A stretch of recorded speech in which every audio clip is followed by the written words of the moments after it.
call tonight's Council Residential Districting Commission working meeting to order. We do have a quorum tonight. To follow up on last week's meeting, I'm going to turn it over to Naya Walters to provide a few updates. Thank you, Commissioner. Last week we discussed a lot about whether or not what the word contiguous meant. And so it turns out the word contiguous does indeed mean touching boundaries. With that, I did a little bit of research and talked with Kevin Wheeler from Department of Development. If you all remember, he came and gave a presentation to us earlier in the year. And so we looked a little closer at this area. So I'm going to scroll in a little further. I also had a conversation with General Counsel Laura Baker-Morris from the City Attorney's Office, and so we talked about the definition of contiguous. And so one of the things that we discussed was that if the area is not covered, sometimes that area is still owned by the city, but because it doesn't have any living people there, the census would not count that area because it's not a block where people are living. But it could still be land that's owned by the city. However, in the case of our friends right here, this area is actually owned by the county. So with that, this is technically non-contiguous. Because this land is not owned, Riverside Drive is not owned by the city, and so in order for this to be part of the city would have to annex it, which it currently has not done. With that in mind, the contiguous points would have to come essentially from up here and all the way across. So like if you wanted to potentially move this blue line over so that it is on both sides of this, that is an option. But other than that, this particular point would not be contiguous because there is a direct split on Riverside, and Riverside's not owned by the city, so it's not city property. So that's kind of the long and short of it. Okay. Are there questions? I don't mean to nitpick. You say owned by the city, owned by the county. You mean incorporated in the city? Yes. Yeah, okay. In fact, the city could own land that's not part of the city incorporation. So yes, it's not in the corporate limits. It's not ownership, it's incorporation status, so we're talking about. Are there any questions for me? So that whole area up there in blue, west of the river, has not achieved contiguity with the rest of the blue district. That's correct. Okay. All right.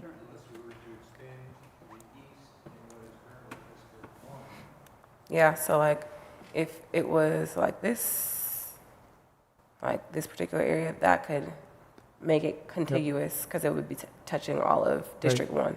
What is that north-south? Is your mic on? I don't hear your voice very loud.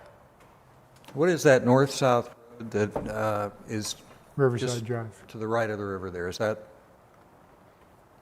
from which Martin Road, yes, connects? I would guess that's probably Sawmill, but I thought I would double check. I see that one, yep. I'm sorry, which road are you asking about? The north-south arterial that you see just to the right of your cursor, I'm assuming that's Sawmill Road. Right here? Yes. Yes, Sawmill. Okay. And that's a pretty dense area in terms of population, so if we were to move all the way to the east to capture that entire block, we'd be moving a lot of population as well, I would think. It might be worth trying, though, to see exactly how much population would move. Yeah, I'd agree. And I mean, it kind of looks like we don't have a choice, so we just like slowly creep in till we can get around that space. Is there a way to achieve contiguity further south? No. Arlington, right in the middle there, all the way down, yeah, to Grandview. Okay.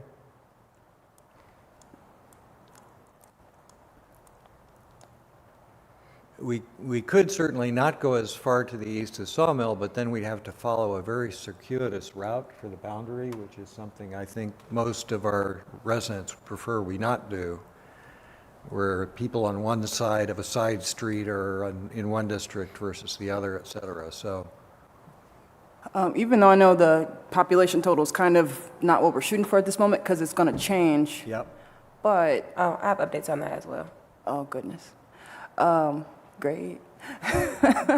But I would almost say, because if we zoom out, District 1 doesn't have anything,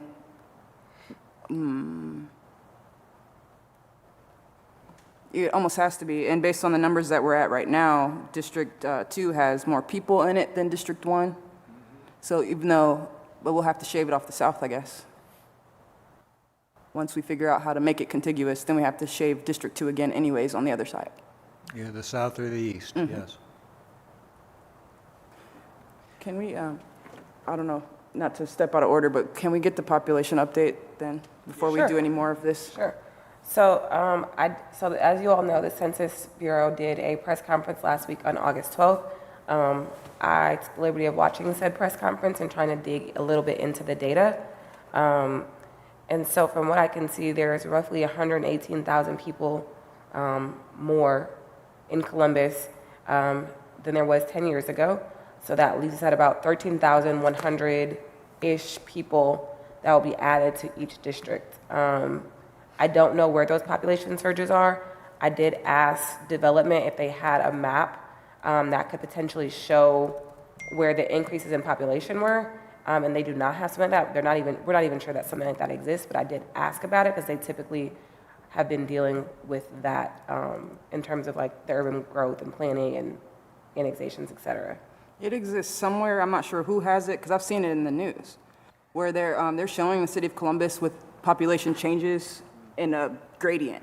And so I'm not sure where these Okay. folks are getting this information, but it exists somewhere. Yeah, I'm not sure. I know that they don't have it. I don't know where it exists. So if you're able to figure that out, that's great, and that would be great information to share. But it'll be reflected in the data that we'll be looking at in the Esri software. Well, Esri will update the population, so you'll be able to see the population. You just won't be able to see exactly where it's at. I mean, you'll be able to see it when you start doing your numbers, but like in terms of an overarching map where it shows, okay, population has went up in this area, down in this area on a gradient scale, as Commissioner Frost is speaking to, Esri will not have it in that type of format. But we were pretty close to balanced when we stopped last week. I don't remember exactly where we were. You have the data, I think, Avery. I'm happy to share that too, because I have it. I have the numbers for each We'll population be able to district. see where we've gone way out of balance, or the districts that have changed the most, we may be able to tell where folks have moved to, so. District 4 still has 90,000 people, so that still needs a little work. There are a few others that are close, but there's a few that are 85,000 that need some work as well. So if you like, I can read off the numbers for each district if that's helpful. So for District 1, we're currently at 88,740 people. For District 2, 89,044 people. District 3, 86,208 people. District 4, 90,008 people. District 5, 88,857 people. District 6, 84,063. District 7, 89,174. District 8, 85,340. District 9, 85,466. It looks like our target is still set to somewhere around 87,000, which, so that hasn't been updated with the change in the Esri population data, is that right? I'm sorry? It looks like when I add the current totals in each district and the target deviation, it looks like our target is still right around 87,000, Right, which that needs 87,448. Esri has not updated with new population yet. Okay, so that was Yeah. my question. We're not seeing any of the No. updated data in Esri. No, Esri will not update the data. At the earliest, it'll be the 26th, but that's not a guarantee. But that is kind of immaterial to this map because our last session with this map is next Wednesday, the 25th. And then when they update that data, we'll start going into our September meetings as we begin to put together the second variation of the maps. I apologize for explaining that. I missed that somehow. I thought we were going to be looking at new data, so. No, sir, sorry about that. Now, just a process question with the software. Once it is uploaded into the system, will it automatically take our boundaries and just kind of update the numbers? No, it will be a complete, you will have to redo this map. This map will have to be recreated. So you can't even use this as a template? No, I asked. That's why we've been very clear about making sure that we know where the boundaries are at, so that when it comes time to do that second round of maps, we can recreate. So I guess I'd just like to make it clear, whenever that point comes and we have to start on the second round, I want to walk into that next working meeting with those lines already up for us to work with. I don't want to spend time redrawing the districts in a working session. We're kind of going to have to. Yeah, that's not really an option, because it might change based off the population data. So that the districts as they are not going to be reflective of the new districts. So you may want to change things as it relates to that. Right, but we need to go into whatever working session starting from somewhere. And I'd want to, so we have a way to just look at, like, okay, map 1, if we just leave it as is, let's look at the numbers and then go from there. I mean, you'll be able to see this map. It just will have to be recreated in Esri. So if we have this map and then we upload the new census tract information, the districts we created, they would just disappear? Or they will update based on the census, like the total population total update? They won't update. Esri doesn't allow it to work that way. I did ask, I said, can we use this map as a base map? And they told me that it doesn't work that way. Oh my God. Thank you. Right. I guess my ask is, as a staff person, whenever we get to that point, that you can take the time outside of these meetings to build this into the new system with the boundaries. You said that we're making it clear of where the boundaries are for this map, because we know that we have to start from scratch on another map. Yeah, but that's information that you all have. I don't have that information because that's all in your notes. I have this. Is it possible to, and we talked about this earlier, create a large format print of this map, if nothing else, to use as a reference, if we start to scratch our heads and go, okay, what did we do in District 1, what did we do in District 2? At least then we'd have something to use as a reference. Yeah, I mean, this map can be made a copy of, in terms of, like, you can see it and use it to reference it. It would need to be a fairly large format just because there's a lot of space there. Can you use that one? Yes, see if this works better. It would need to be fairly large format in order to see the detail I think we might need to see. Is that possible to print it in a, I don't know, C4 or whatever, a large format? I can see if we can get that done. Map room or someone, probably, I think did we decide this could be exported in some, I think we did. I think you can print it. I just got to figure out where to print it to. Sure. But I believe we have printers that should be able to do that here. I'm sure. In the office, but I obviously haven't been in the office that much, so I'm not for certain, but if not, I can figure out who is the person that can print that out. I think what Chair Sarazula is verbalizing is just we don't want to lose all the work we've done up to this point, and some of the thinking that went into the current districts, even though we know they're going to change, we want to at least preserve the sort of chain of thinking about why we made certain decisions along the way. Yeah, and to follow up on that point, it's a matter of best utilizing our working session time together, so when the time comes, that we don't have to spend a whole meeting of saying, let's, we have to redraw everything in Esri during this meeting, and AKA Naya has to. So if that can be done outside of staff time based on the previous map, that would be very helpful.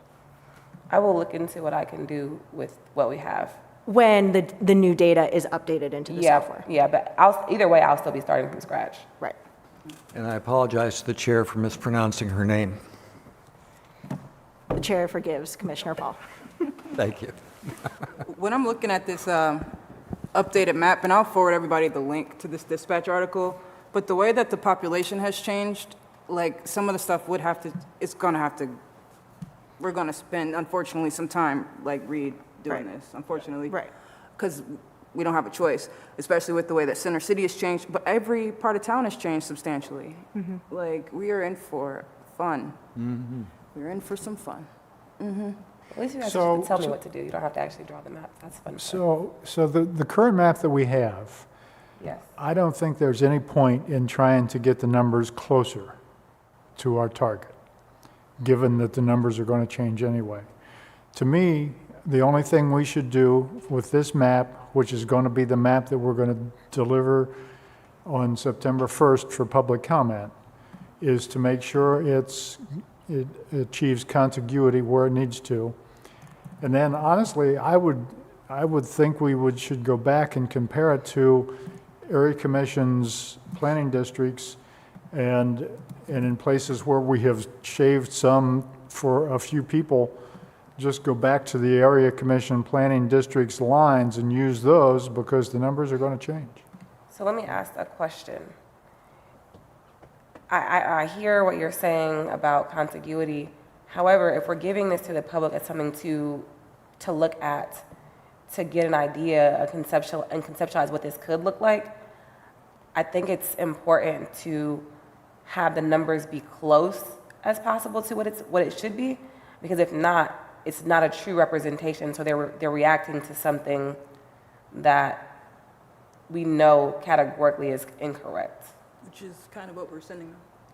Yeah. We're within well, I see we have one that's 3% off or thereabouts. Most of them are on the order of 1 to 3% out of balance, right? That's what I'm seeing from the numbers. Which is pretty good, I think, to give them at least a sense of where we're going and where we're thinking about lines Right. and boundaries.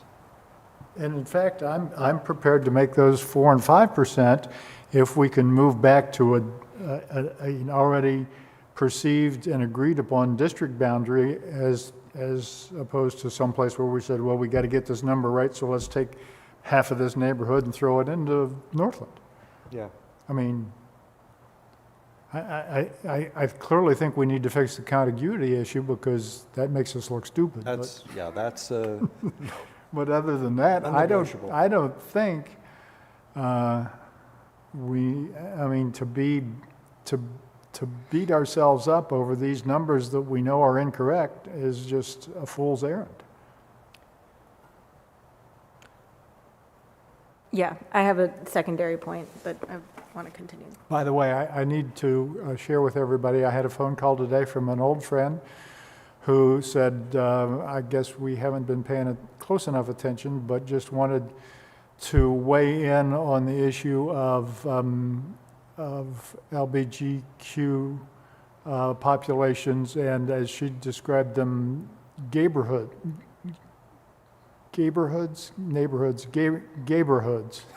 She said there are neighborhoods, so don't split us up if you don't have to. And of course, I described to her what the process was and how we have gone to this point, but I just told her I would share that with the commissioners, and so I just did. Do we know how they are defined, by what geography?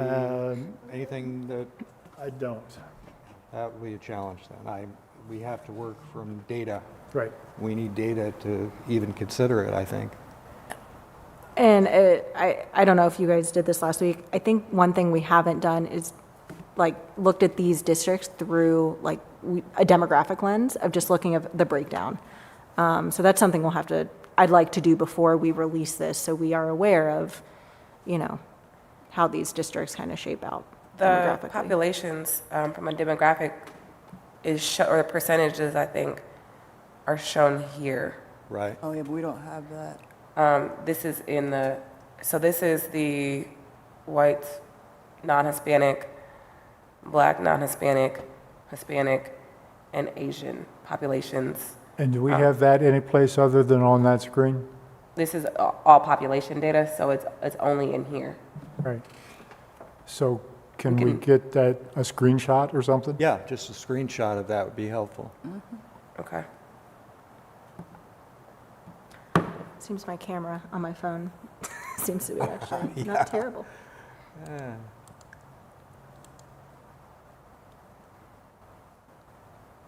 Can you get a better picture now?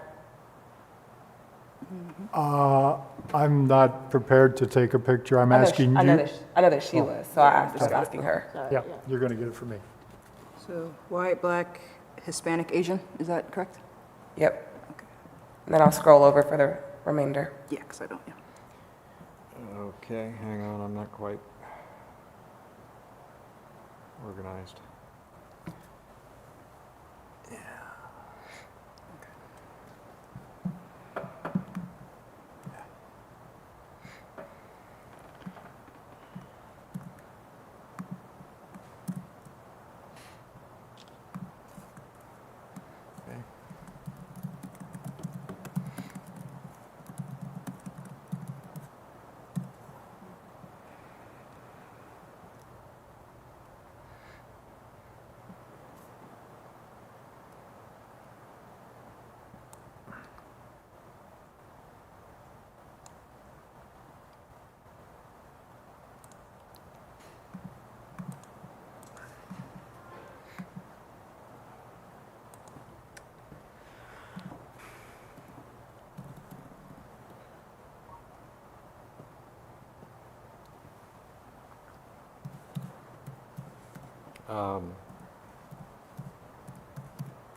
Chair Sarah, one thing that does not appear here are the numbers. Can you speak into the mic, Commissioner Paul? We cannot hear you. Sorry? Can you speak into the mic? We cannot hear you. One thing that's not on the map or on the chart here is the Hispanic population, which I know might be of interest to you. Is that available? It was The in there? Hispanic population is on there. Yeah, it's the second to last column. Ah, I see it. I'm sorry. Thank you.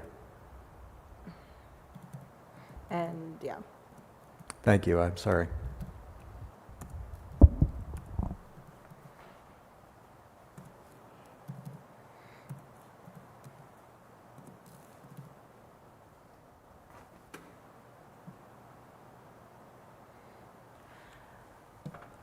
Well, we do need to fix The that boundary between District 1 and 2, I think it was. Can we take a stab at that? Yep.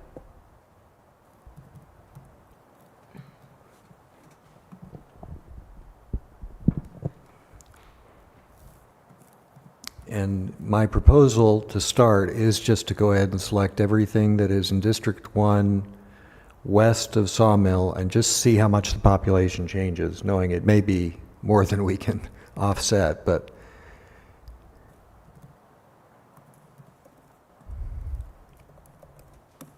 I would, yeah, let's go ahead and see that.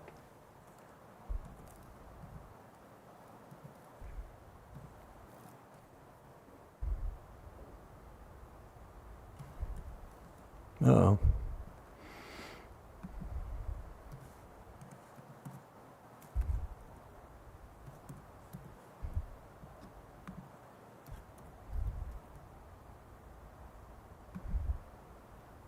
Perfect.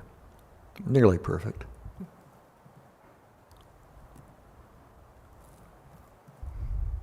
I may not tweak it that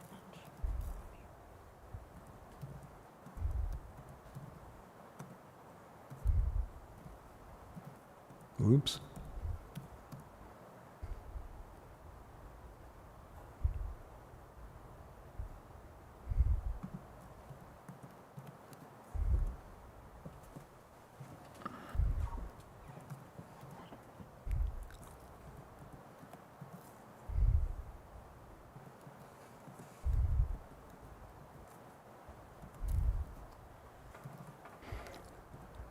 That Yeah. puts District 2 at 99,543 people.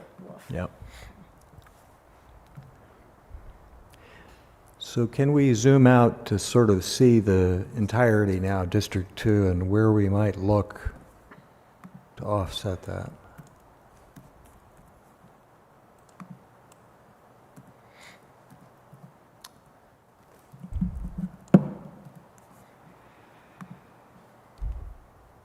And District 1 is how much now?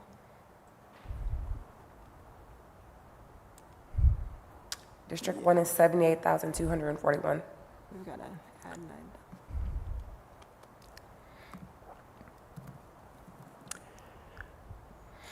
9. So,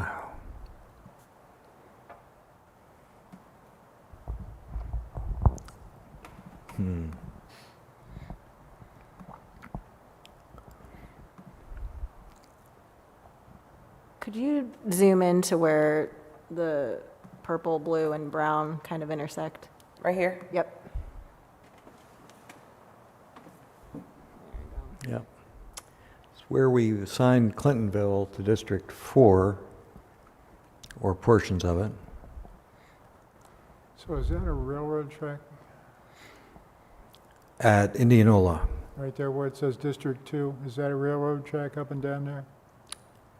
Yes, that is the CSX transportation right here. All right. So what if you took the area to the east of that and put it back in the other color? District 1? District 1. Yep.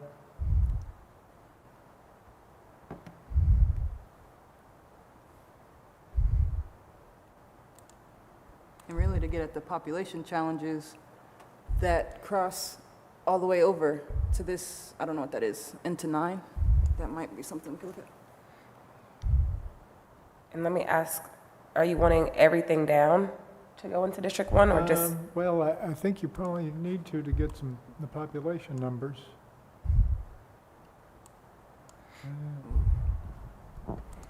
Stop with that and see what that did. start or stop? See what we changed to with that little part that you just did. Oh, okay. Let me click these smaller, Undo that last one. undo it. The last one that you just Okay. did.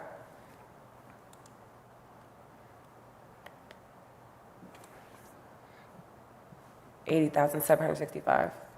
So about 2,000 people. Yeah, we need to keep going. And District 4, the brown, just so everybody knows, is over by 2,500 based on what we're shooting for right now. So we could cheat into 4 without taking too much more from District 1, because District 1 is down still. I'm sorry, District 2. No, you're right. I'm just saying that we can cheat east Okay. if we need to. Should we take that portion of Clintonville, Beechwold area? Right That- there yeah. where it says District 9, Yeah, west of High Street, yep. I believe that is. That looks like me.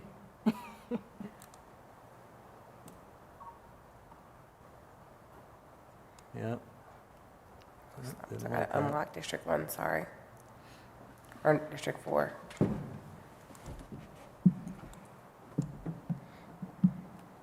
I wonder if District 9 is locked. Nope, there we go, okay. I don't know why that's showing me as District 9, because that's not District 9. Oh, yes, you're right. That's weird. There must be a little tiny piece of District 9. Yeah, I'm going to unlock that just to fix. Maybe there's, yep.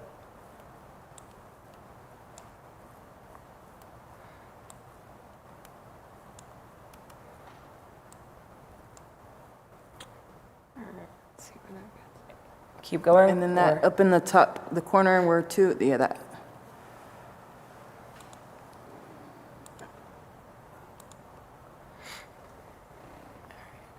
Can we check the numbers? 82,936. Well, that's, And District 4 is now at 88,717. okay. What is District 2 at? I apologize. Is it still at the 9719? No. District 2 is at 96,139. Cool, thank you.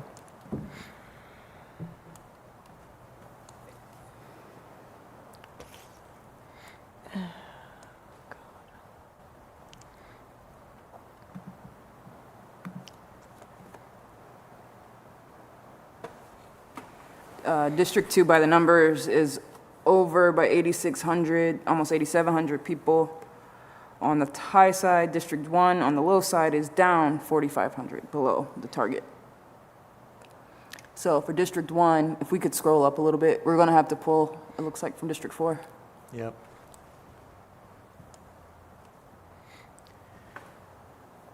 Can we zoom in just about where your cursor is? I believe that's going to be like the ravines. Yeah, Adina that's Brook. the Adina Brook there. Okay.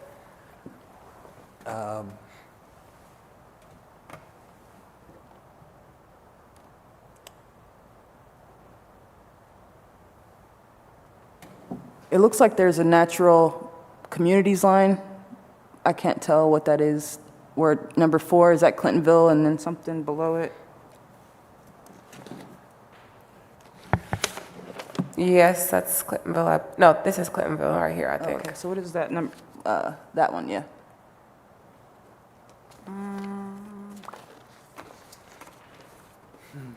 Looks like 40 is that North Linden?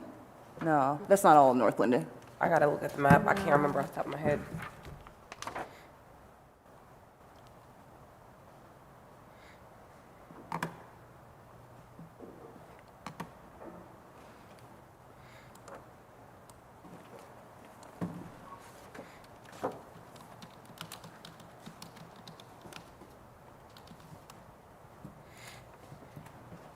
That's 35. That's, it looks like Northland and North Linden. Dave, does that sound right? I think so. What exactly is your question again? I was trying to figure out which neighborhoods that made up so we could figure out if there was anything that naturally could shift over to District 1. Yes. Yes, District 4 is currently what I would call traditional Northland and North Linden.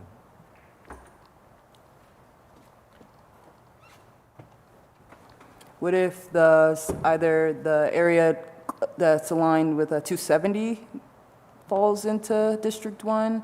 Or is it that the more southern part, southwest, that's connected to the District 1 on the other side?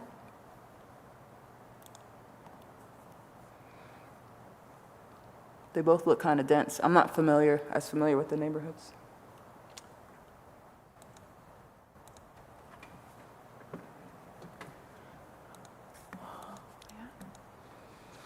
So if we were to go ahead and take the brown portion west of High Street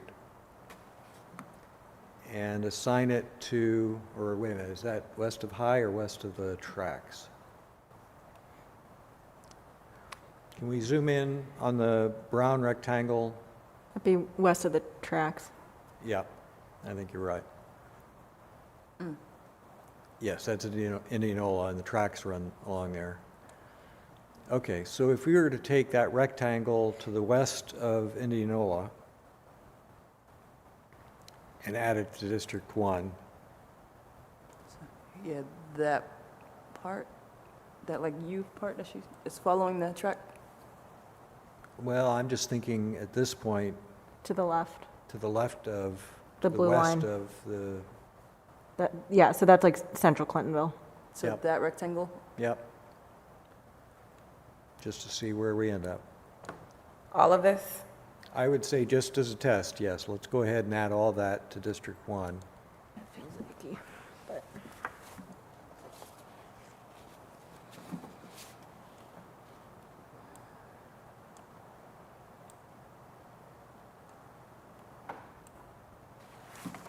Experts. Yeah, there's always one, One pesky there's block. always one census block, isn't there? One pesky block. Okay, so where are we in terms of numbers now? District 1 is now at 93,000. District 2 is at 96,000. District 4 is at 78,000. Okay, so that's very dense. We've actually gone further than we intended, yes?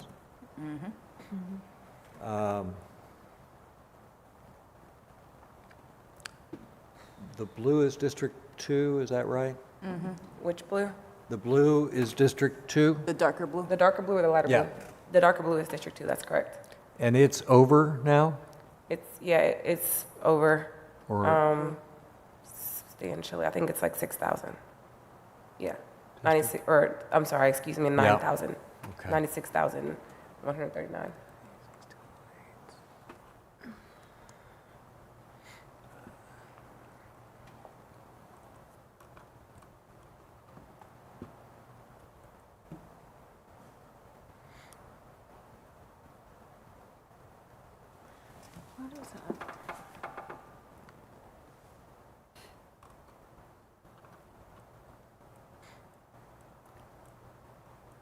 So the dividing line into Upper Arlington is what, like Kenny Road that kind of runs along? Kind of. Yep. North Star, Looks like, yeah, North Star. And it's running through parks and stuff, yeah. I don't know what that road is because it's in a park, it looks like. I think that's all Ohio State University land, though. Yeah, this is Lane, and then Right. North Star Road. Okay. So there's not a lot of housing.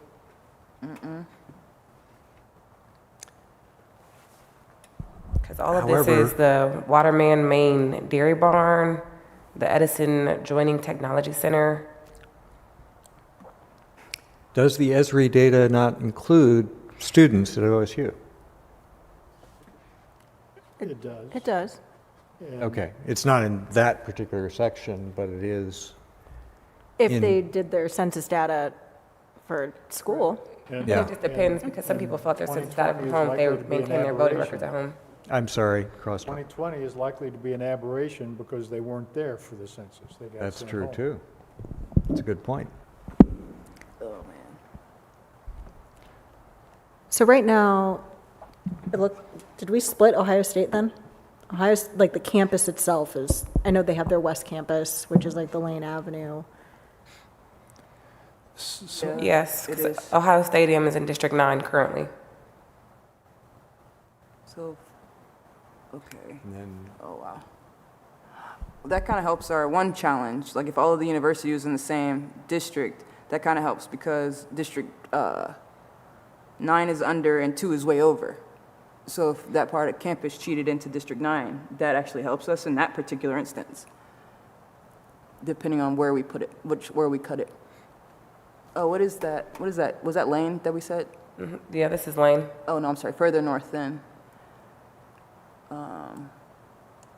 There So it would was- be Ackerman? Yeah, what is that?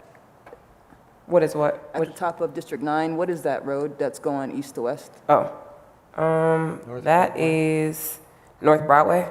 North Broadway. So is North Broadway south of there okay for campus? On the blue, like, is that the same, or do we need to go further up, or? Well, North Broadway goes down. Like it's No, like I know, but I'm just saying, is that a place where we can cut for the campus conversation? No. That campus above there? No, that's Riverside. So I feel like we're going down a rabbit hole. And I feel like we're going to produce a map that's just going to be attacked by everybody. I mean, I think we should try to go back to these however many Columbus communities there are and see how many of those, I mean, we've lost sight of trying to keep the area commissions and the communities together, it seems to me. Well, that's what I was just trying to do with that particular thing, but I feel like almost this whole thing is a bit of a rabbit hole. Right. Because none of this is going to matter once we have, I mean, we can kind of see areas of town and maybe like, we know those aren't going to be the hard, fast districts, but those are kind of maybe where we were thinking like neighborhood-wise. Yeah. But beyond that, I feel like a lot of the comments we get aren't going to be relevant once we start moving this around.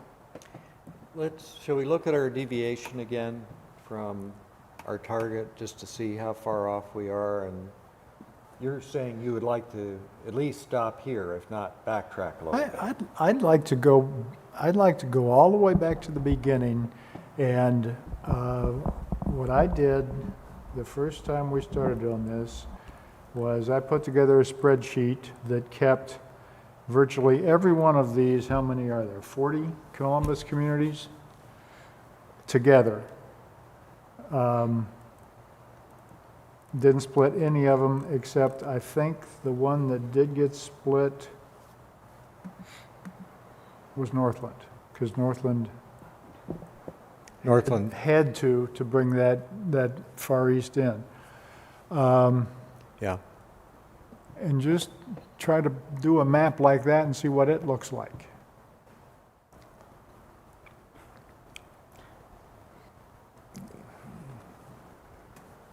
Well, I'd still like to see how far our deviation is at this Okay. point, if we can just take a look. Sure.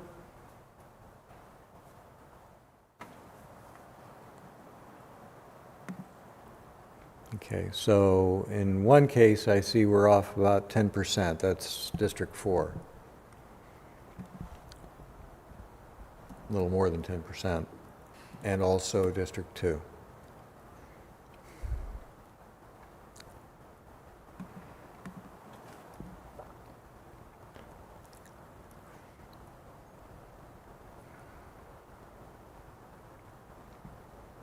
Well, how much time, Commissioner Cabot, how much time do you think it would take for us to reproduce Well,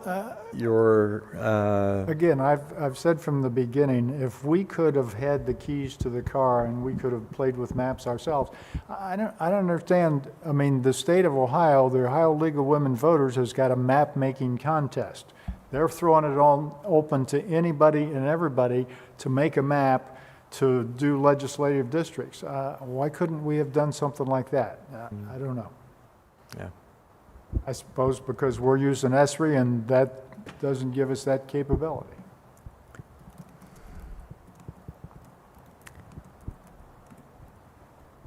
So it's frustrating. Well, what's the sense? Well, it's my understanding, Naya, that we can't even, this is the map that we're working on. You can't create a whole new map for us to kind of play with on the side and still save this? Sorry, I can save this. I think I can utilize, because I accidentally created something earlier. I can go to the other version that I created and leave this as is. And we could come back to it intact. I think so. This will save regardless. I'm just not sure if the second version will save. Because I've been saving this every week. So would you like me to save that and close out of this one? So Commissioner Cabinet, you want us to kind of go back to where we started from, of kind of looping communities together to see. Right. Okay. I guess, I know that was our starting place when we Yes. did this, and then that's where we started cutting. Right. I just think that in our rush to allocate these inaccurate numbers, we are losing sight. I don't know. It's just, I understand what you're saying. I think we all are started at the same point in terms of wanting to keep neighborhoods as the city has defined them together. I will say, as the city has defined them, as not always strictly speaking area commission boundaries and so forth. They may vary somewhat. But as you've said, well, the reality is they don't violate area commission boundaries. They just they created other neighborhoods that are not an area commission. right. Okay. Right. I don't think we've violated that concept. I think most of the adjustments we made were based on the realization, though, that by strictly allocating to districts based on community boundaries, we needed to balance. There's no sensible way to do that and still have districts that are roughly equal in population, right? Except we're using incorrect data.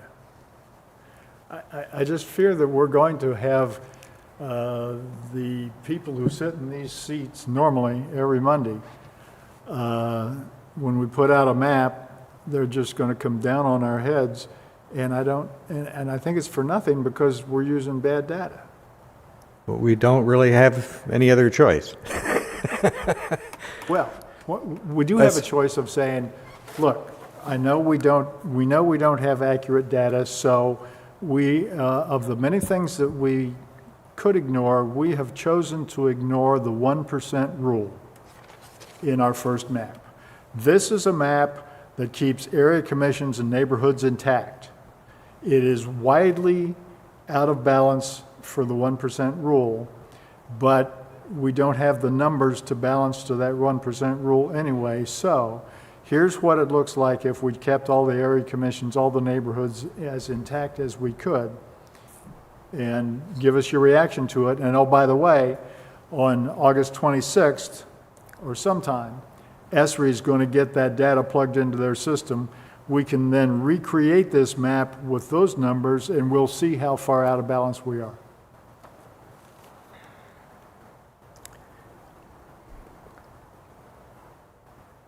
I understand what you're saying.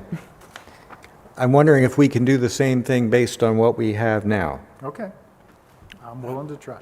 I think we've done a pretty good job of what you're describing. We are out of balance.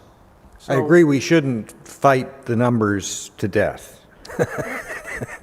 Because, as you said, they're all going to change anyway. We have moved boundaries. We probably do need to focus on places like Clintonville, University District. So can you add a layer to that map, Ms. Walters, that shows the Columbus community The original boundaries, yes. It's there, but So they're in underneath. there. I'm sorry, the Columbus communities is the blue line. That's what that is. Those blue lines that are not, until we get up close, those are the blue lines. I just added pink lines, which are the area commissions. Okay. Aha, okay. So if I take this out, all these blue lines that you see, until we get like up close where you're seeing like the straight lines where we're looking at railroads. But as a general matter, the blue lines that you see on this map are the Columbus communities. And then if you would like, I can add area commissions, which is the pink line. Now, could I just clarify for my information and perhaps for anyone viewing, when you add the area commission lines, that incorporates some land that is technically not apparently in the city of Columbus as yet. Is that land that is potentially annexed? For example, in the far west, that white space that is included in the purple line. Do you see what I'm talking about? I would say some of that land is township areas. That's like, because if you look at right here and you zoom in, you can see the area commission lines incorporate Perry Township. Perry Township is not part of the corporate boundaries of the city of Columbus. Okay, that's the clarification I was looking for. The area commission boundaries do include township, even though area commissions do not address zoning issues in townships and that sort of thing. I believe that's an accurate statement, but I'm not for certain. Okay. I have one question. Can we change the color of the blue line that you were just talking about? And I forget which is which. So the pink line is the one, and the blue line was the communities. Can we make it like not blue? I don't know how to change the Something that color. screams. I don't know how to change the color of the line for that one. Okay, I only know how to change the colors of the actual districts. yeah. When we, if you click on that, the left, it says content at the bottom. If you click the Legends tab, does that give us anything? Nope, never mind. Okay. Well, if you right-click on Columbus communities in that list, does it possibly give you an opportunity? View attributes. I wonder if in attributes we can change anything. Maybe that's down in the, yeah, that's down in the bottom pane now, I think. Okay. So that isn't going to let you change colors. All that's doing is actually showing you the data. Okay.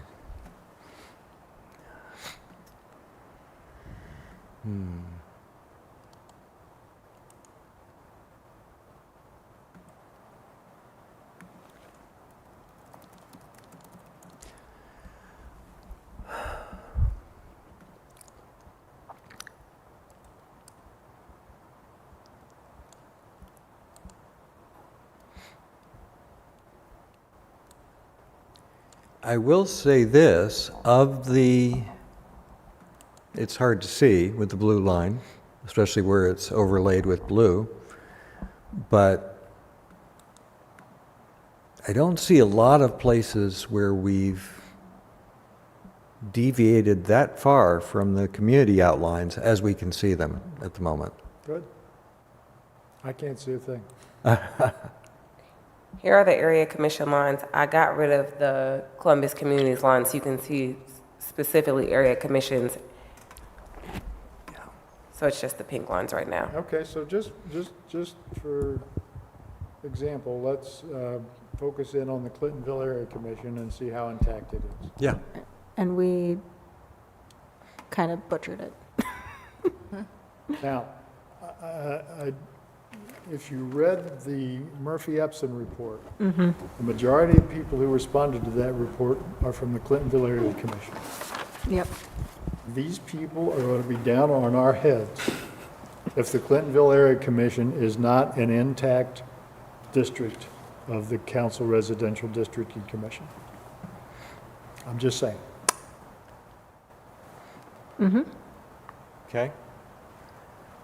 So at the very least, Same with the there's German that- Village Area Commission, same with Victorian Village, same with Near East Area Commission. Okay. And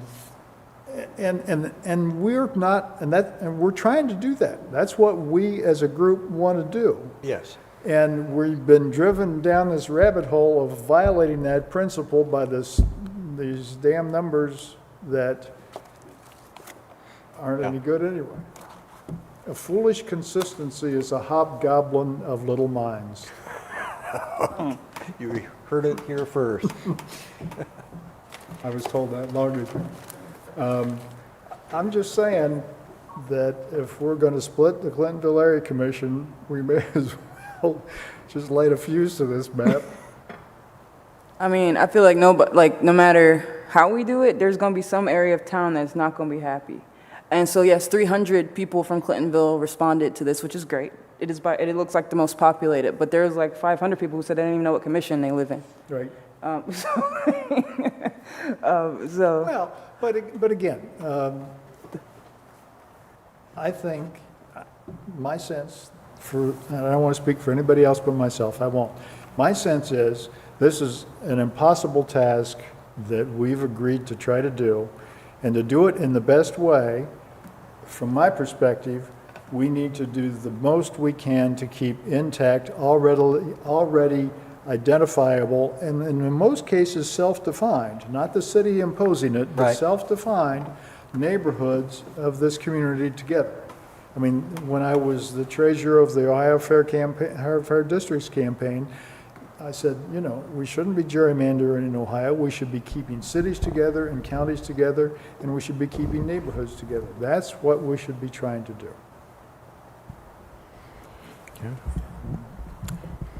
All right, well, I can see some ways right now we could try to move back to that ideal.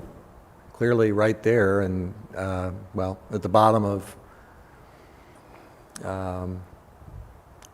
can you go back to about where you were before? At the intersection of Districts 1 and 4 and 9, I guess. Yeah, that bottom section, or the top section of District 9, is actually part of the Clintonville Area Commission, correct? Mm-hmm. Mm-hmm. So it should probably rejoin the rest of the commission in District 1 to follow your ideal. Part of that is also in District 2. yeah, it is. Right, correct. And you could add that to District 1 without affecting contiguity based on what it looks like from here. Yep. So I guess I'll just ask, is that the direction we should go at this point, is try to readjust this map based on community boundaries and area commission boundaries? I think it all goes down to, again, we have tasked ourselves with the September 1st deadline. We're putting out a map. What do we feel like we need to get from public comment from this first map? Yeah. Is it, to Commissioner Cabot's point, let's get some input of people of just the neighborhoods. Did we do a good job of keeping neighborhoods together versus, again, working with a map with data that's not even reflective of the community right now? It's like, yes, how do we, and if maybe we have to split the difference, but like to get it there, so we adjust some of the stuff back to fit in it. And it's not just Clintonville, it's also on the northeast. There's partly parts of the southwest that also would have to be adjusted. And I mean, I'm not opposed to that, so it's like whatever we're trying to get from them, the map needs to at least kind of go along with that, because otherwise they'll still be looking at a map and responding to the map. So if we don't change it to match, then we're going to still get off topic response.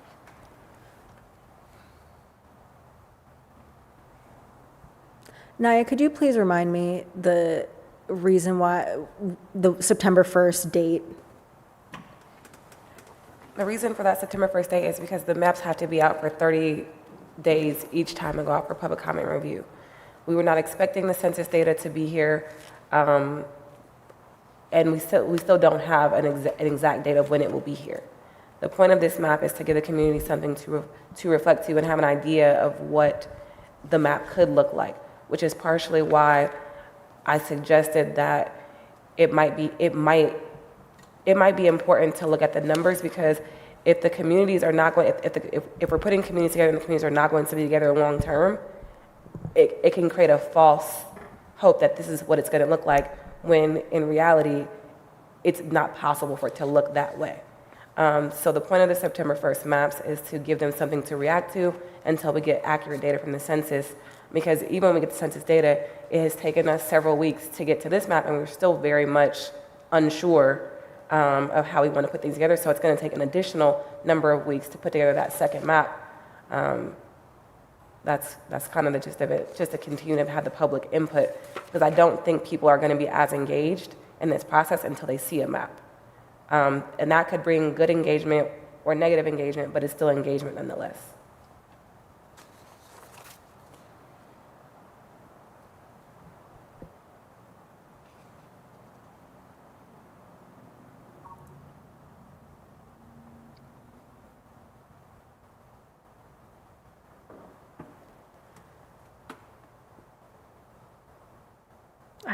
I have thoughts, but I don't want to send us down another rabbit hole. So. As to what I just said? I guess we were Sure. working under the September 1st assumption, thinking that the census data wouldn't be available to us until the end of September. Yes, we received it earlier. We don't know when it'll be loaded into the Esri system. I know we already talked about this 2 weeks ago.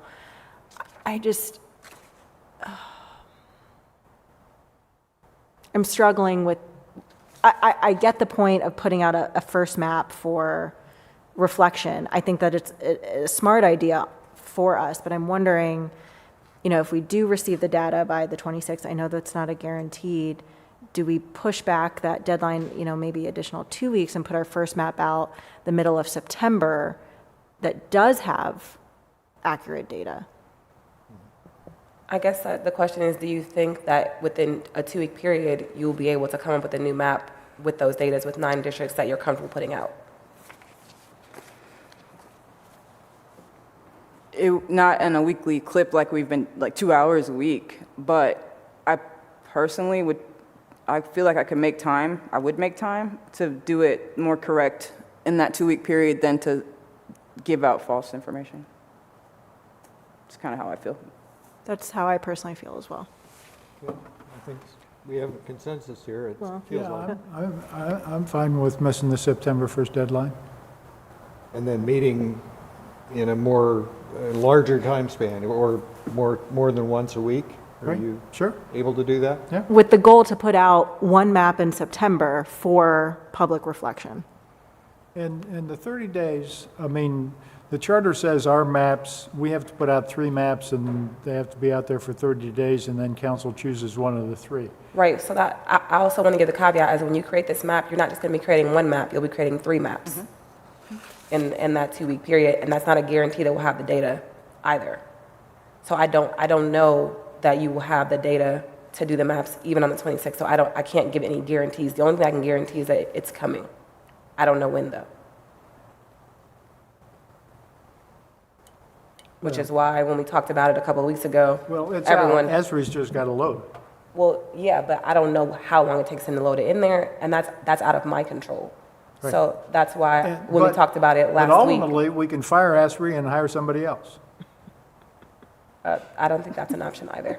But that's why I asked you all a couple of weeks ago what the consensus for moving forward was, and you all agreed that you wanted to continue on the existing pathway. Well, we're going back on that. Just knowing that the census data is now at maybe arm's reach, closer than what we expected. So maybe there are two things we could think about or consider right now. Number one, what would we have to, or not number one, not in priority order.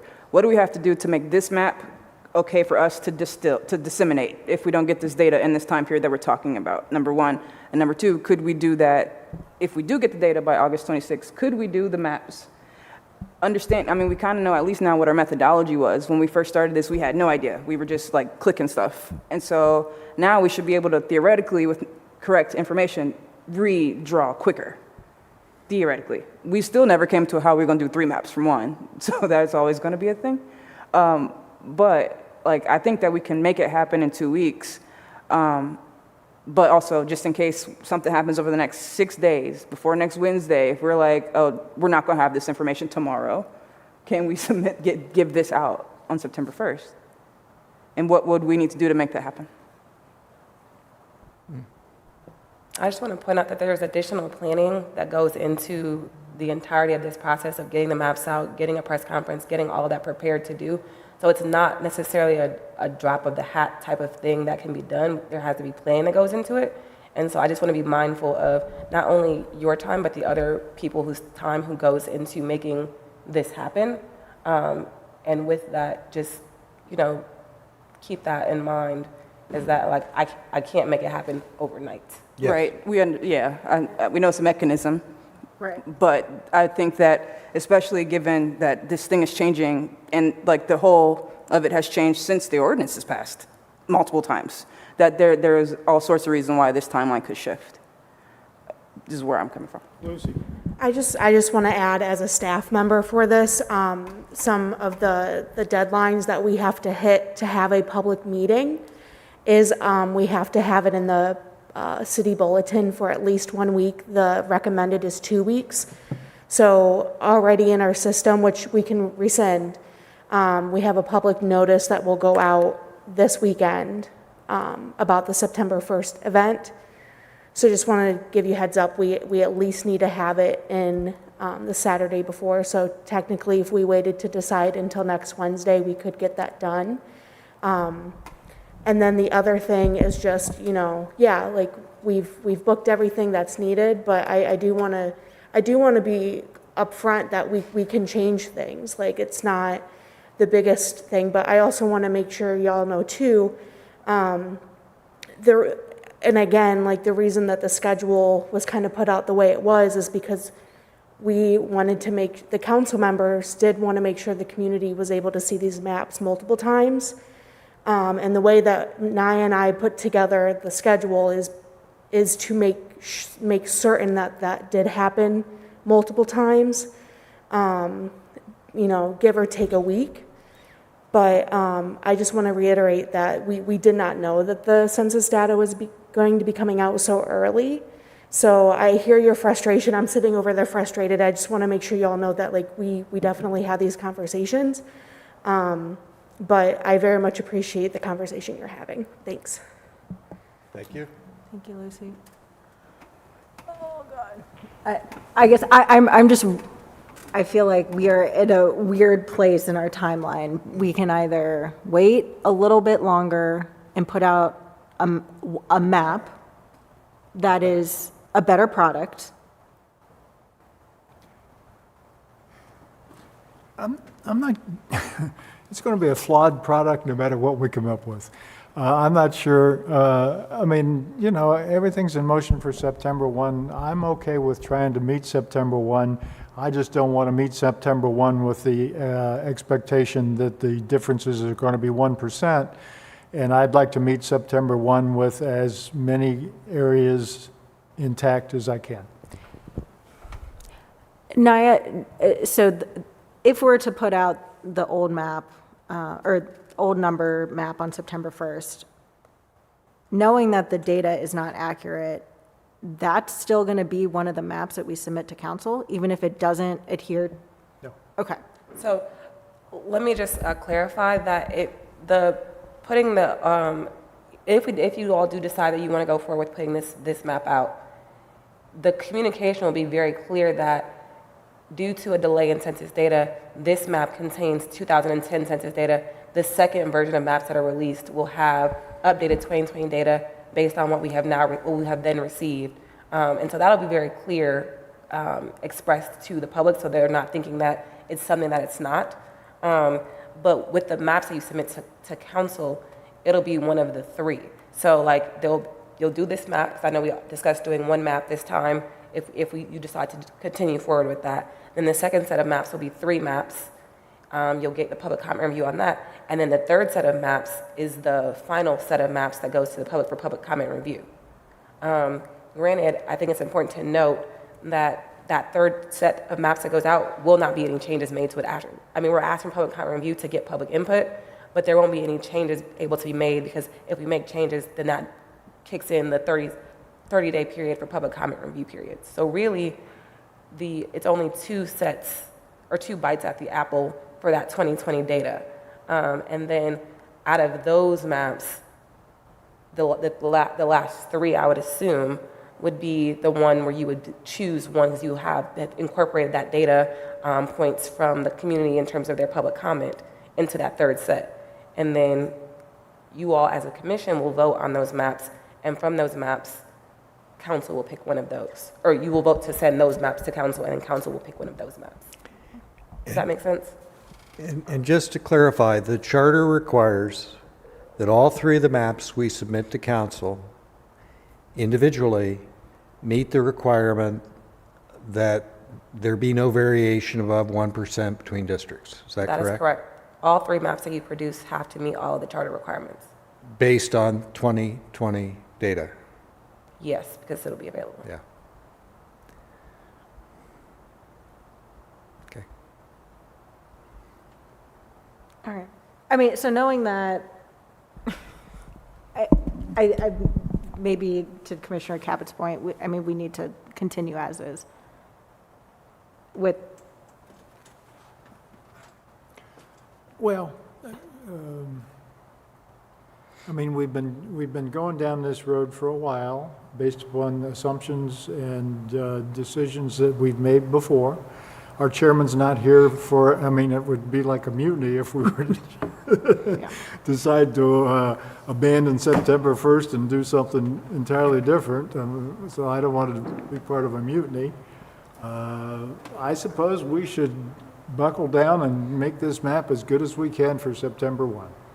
I also want to share that at the presser, which you all will be present, and it's at when our regular meetings will be. You will have an opportunity to talk about the process and the steps that went into it and how you got to this point. There will be time for you all to speak during that press event to say, hey, this is what we were thinking. These are the things that we considered. We know this is not a perfect map, but this is our first attempt at seeing how this would look considering the data that we had. Okay, so you've got 2 ESRI licenses. That's correct. You're using one.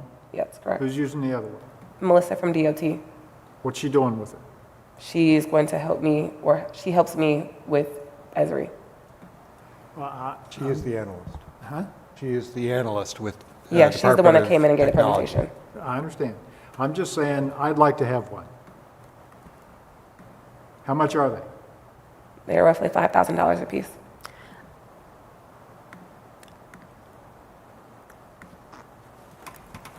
I feel very strongly that we are dealing with the city's future regarding democracy. There is a budget allocated for this process. I feel like it's a worthwhile investment for us to have additional licenses. And I'm happy, I think this is above your decision. Happy to have a further conversation with, Councilmember Remy about that. Yeah, was there a budget, what's the budget amount for this process, do you know? I do not know. I believe it was $150,000. $150,000. But I need to double check my numbers. Well, whatever we spent for the survey, I'd rather have an extra license. Well, if the licenses are individual, so you all would not be able to share a license. It would have to be individual license. That's 25,000. Uh-oh. Sorry, the computer went to power save mode. I think that's worth the conversation. There will need to be individual licenses. There's not a shareable license. And I don't need to have a license. I would like to have access to the Esri software, and I'd be happy to come down here and sit at somebody else's, office, sit with whatever her name is, and spend 2-3 hours going through it and trying to draw a map, and then at the end of it, I'll probably say, okay, you're right, it can't be done, I give up, but Did I'd you like all- to have a shot. Did you all look at that link that gives you the access that I sent out to you about a month ago that gives you access to Esri? That was nothing. You couldn't do anything with it. You can't draw a map with that. But you're able to see, and I think that was why she suggested it. I'll look at that email again, but the idea was that you'd be able to see it and play with it. All you can see is a map of the city, and you can put in whatever you want in terms of area commissions. You can put in boundaries for area commissions. You can put in Franklin County voting precincts. So what? But you can't draw a map with it. As I understood, that was read-only, that we could see what the city had defined, but we could not establish boundaries and see the resulting populations within those boundaries, which is really key to what we're trying to do. So it wouldn't not have been very helpful to invest the time because we couldn't actually create boundaries, if I understood correctly.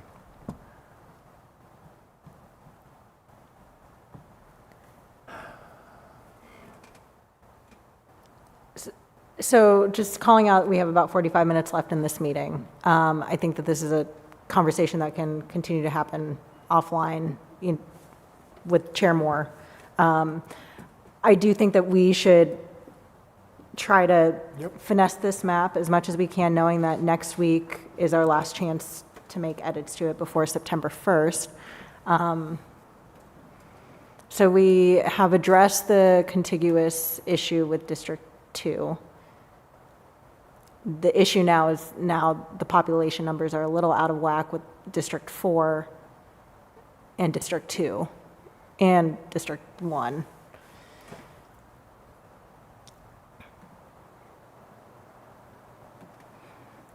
Yes.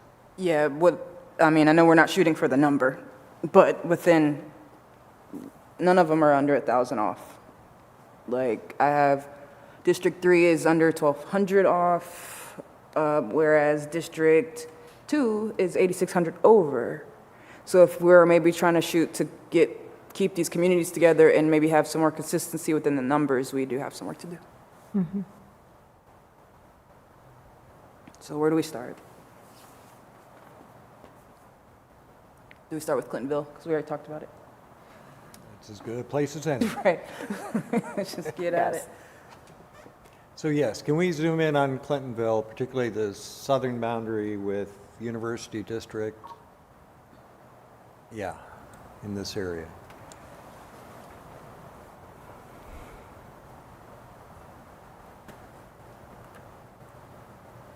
And then, I'm sorry, I need 2 screens. What are our percentages again that we are off, our targets? So for the ones that we're talking about District what? 1, Yeah, 2, and 1. 9? No, I'm sorry. 4, 2, and 9? Well, and District 1 is 5,500 off, or 5,600. So 5,600. District 2. And on the spreadsheet, those numbers have been updated on sheet 2, Oh, okay, thank you. but the racial information isn't correct because we shifted it since I took the picture. But sheet 2 has the updated population totals. 4. Is that in our drive? Yeah, it's the Okay. CRDC draft. 6, 33.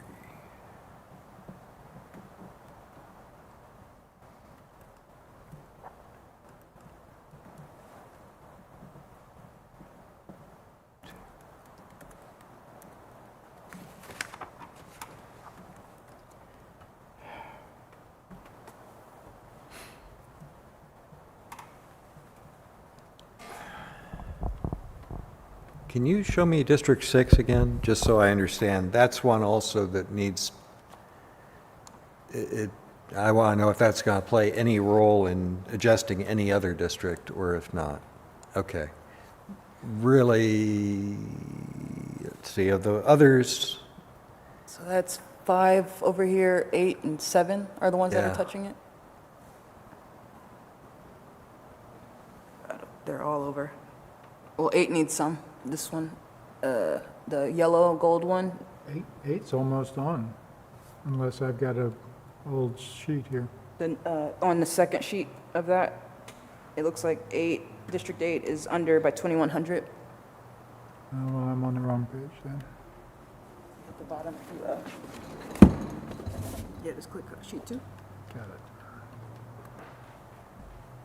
I guess it just needs a second. Yeah, because are you online?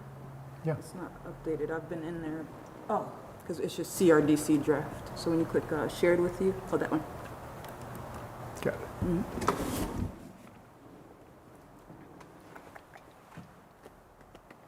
So what were you trying to do with 6?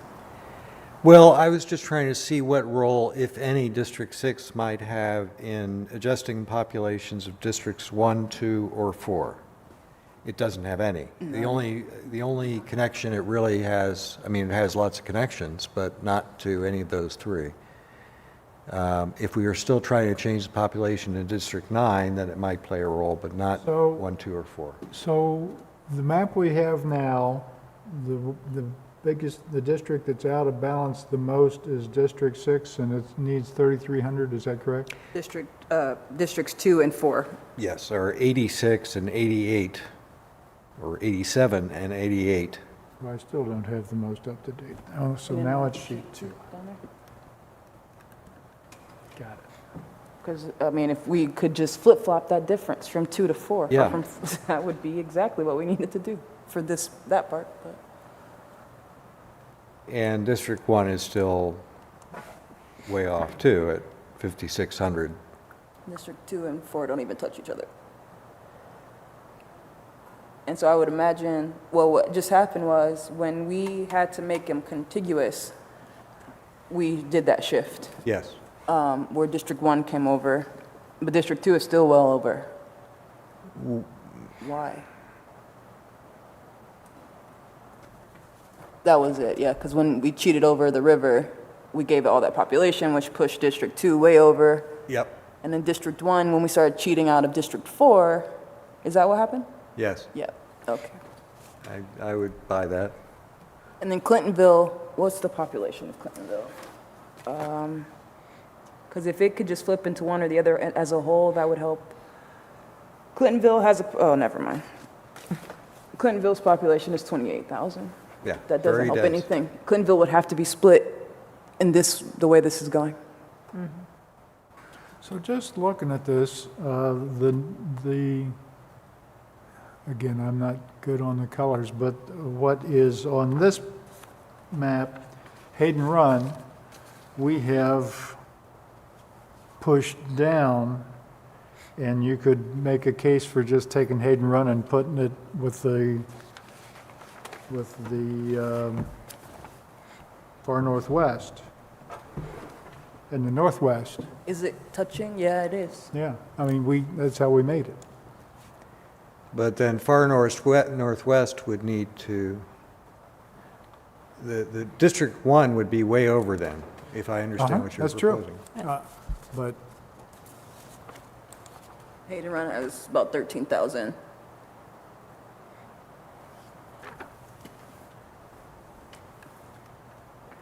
And then if we did shift it over based on the way that the community is laid out, it would make it not contiguous again.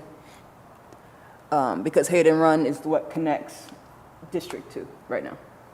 It's that little sliver that comes down. So if we turn that part all to District 1, this part of District 2 and the bottom part of District 2 would no longer be connected. Can you zoom out just a skosh for us? Because that like weird thing that's coming okay. along the river, okay. yeah. If only District 2 connected to itself in another place, but it doesn't look like there's anywhere else for it to connect, except for 68. If the we're not supposed to do this, I'm sorry, but if the Dublin Road corridor was in District 2, that would make it contiguous to itself, sorta, at the south. But it says you're not supposed to use like very not densely, we're not supposed to do that. But we could, because it's barely different right now. If you, can you zoom out so we can see the south of, or the bottom of District 2? No, they're not even connected as it stands. Right. Yep.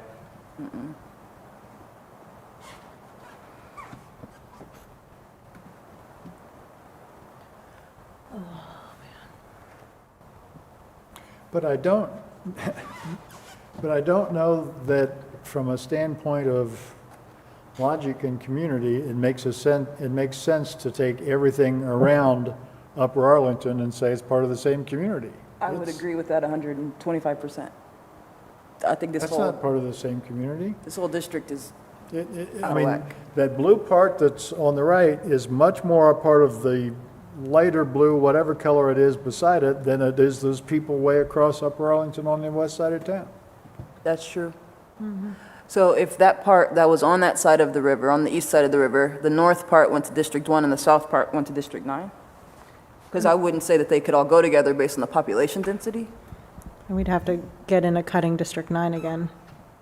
Like if we, like where the top of District 9, if it went all the way across to the edge of what is now District 2? So I keep coming back to the fact that we're saying what if, and we're all for saying different what ifs, and Naya has to put it into action, and it's very inefficient, and it's very Agreed. frustrating. I want to have, I'll pay for it. I want an ESRI license. Okay.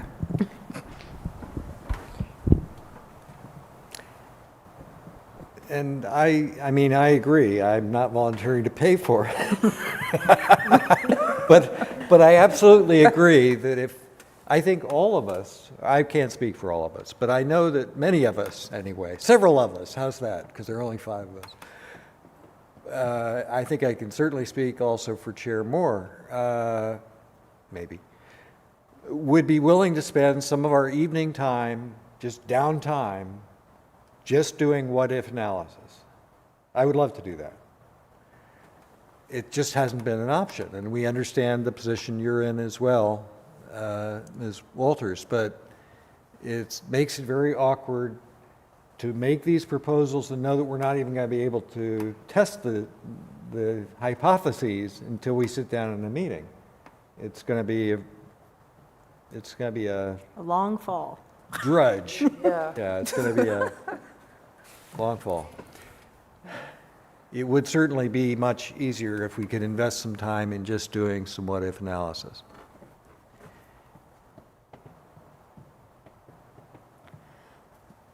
And I don't need my own ESRI. I mean, I'm willing to share it. We can pass it around and back and forth if, we can make a reservation. This is my night to do ESRI. But I think she's saying it is a per-person license, not a per-seat license, which is, Can it be a per laptop license? Like we put it on one computer and then share it? No, I mean, because you can log in. Esri is a web-based program, so you can log in. But the point of, for them, they sell individual licenses because they don't want people passing it around. That's why the licenses are priced Right. individually. Well, yeah. they saw us But coming. additionally, I mean, you will have to learn how to use Esri to be able to use Esri to do your what-ifs as well. I have had training on GIS and Esri, but I don't know if we got to buy 5 licenses, but even if it was just like 1 or 2, so some people, we could try it. I just don't know, because to Jeff's point, we have made no progress actually today. We just moved some stuff around, but we're not any closer to reveal. Because again, we're all you tinker with one section, then we'll have to play with another, and it's, Yeah. It's like picking up the mercury. I mean, I can talk with Melissa and Sheree from DOT to figure out if it's possible, but from what they explained to me, each license is individual from Esri. That's why they asked how many people were going to be using licenses and got the Well, licenses. okay, so I mean, I'm willing to make an appointment with Melissa and sit down with her and do my tinkering and what if, one-on-one, at her shop if she wants to do it that way. I just feel, again, my vision's not good enough to see that stuff. I'm colorblind, so I don't know what colors we're talking about. I need to be up close and personal with manipulation to be discharging my duties to this commission. And I think most of us work most efficiently, or think we would work most efficiently that way if we had the option, even if we didn't have the specific issues you described. And I may very well crash and burn and be an abject failure, but I'd at least like a chance to try. Yeah. So it sounds like a mutiny to me. But I think you've got a good point, and I suspect that Chair Moore will understand where this is coming from. I guess the question is, should we try to do anything more tonight? Nope.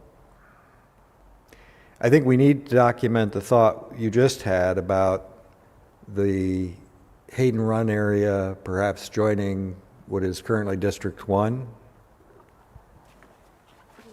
because there seemed to be some agreement that it really belongs there more than it does in District 2. Yeah, Is that right? I have Hayden Run far northwest, far north, and part of Northland in my District 8. But that's just the number it came up with. Yeah.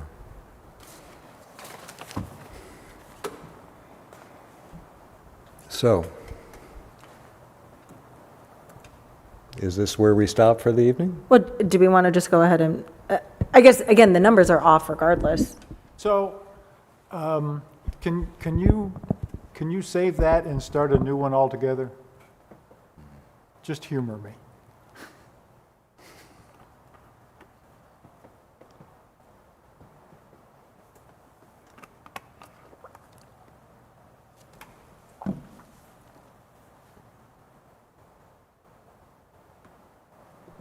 So I restored a version of the map earlier Okay? because I was tinkering with it and I just restored it. So this is V2. So this one can be cleared out Okay. and then readjust it.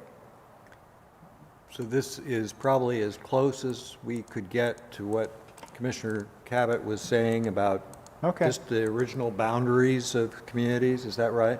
No, I'm gonna try to empty I'm gonna empty them all and make them unassigned. Okay.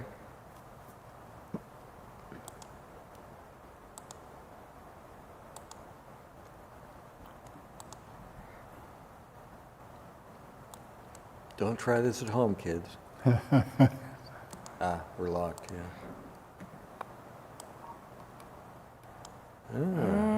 Don't see any. Let's see. It shouldn't be locked.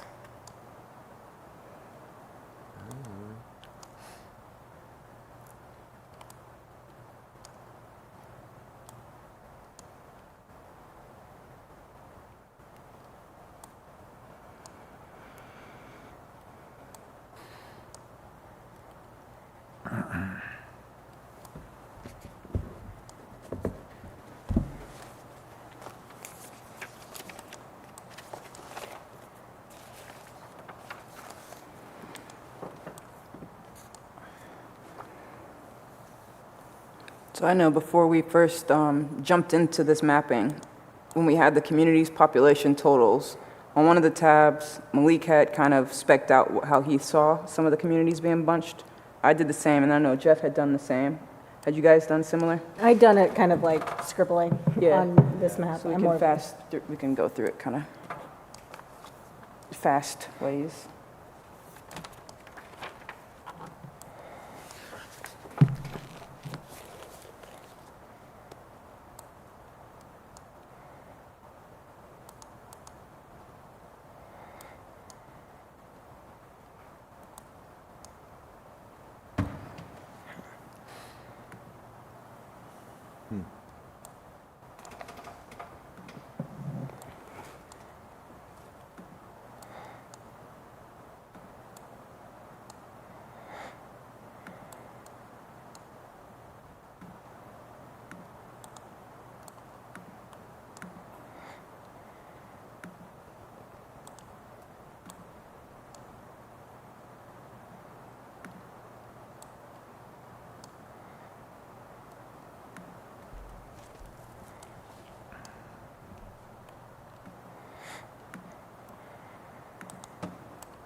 It just does not want to change, does it? Yeah, I'm not sure why it's doing that.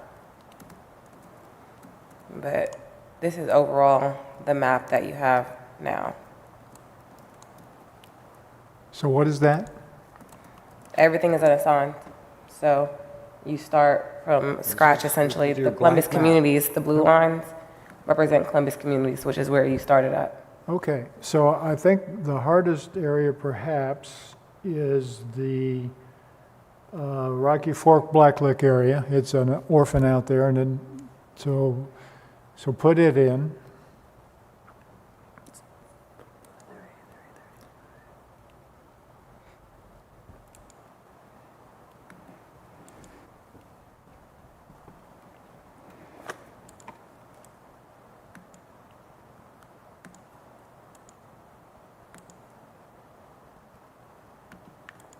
That's,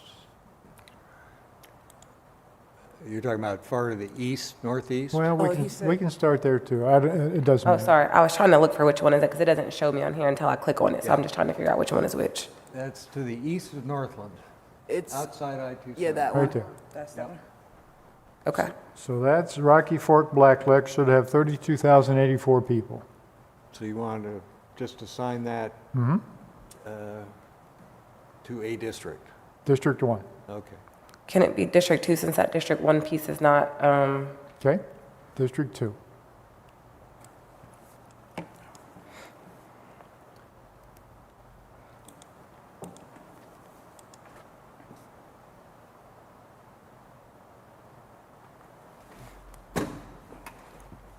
Okay, and then also, the Northeast Area Commission, which will be 23,581. Now, I think it's probably not yet contiguous, so we'll have to use part of Northland to get contiguity. With District 2? It's connected right now. Yeah, it's connected. Oh, it's connected? Yep. Okay. By a little So, bit, yeah. so let's put Northeast in there. Right, yeah, that one.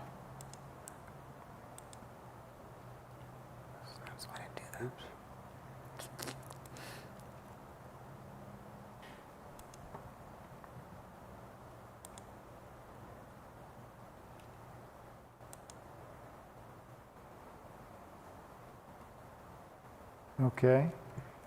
So that should be in the neighborhood of 55,000. 56,001. Okay. So now we need to take about 30,000 people out of Northland, wherever it makes sense. Dave, tell us where. Out of North Linden, Northland. Land. Northland. Who's that? Well, then you are chopping up a traditional neighborhood. If you can zoom in on Northland.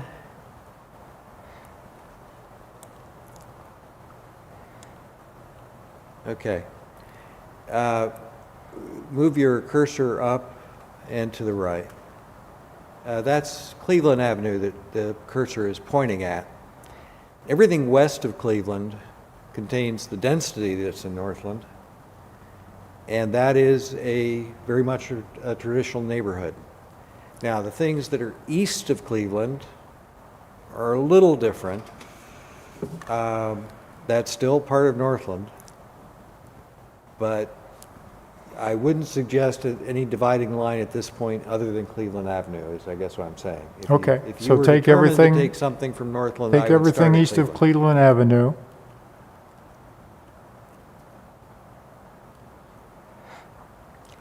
That's going to include a lot of township and Right. Minerva Park, yep.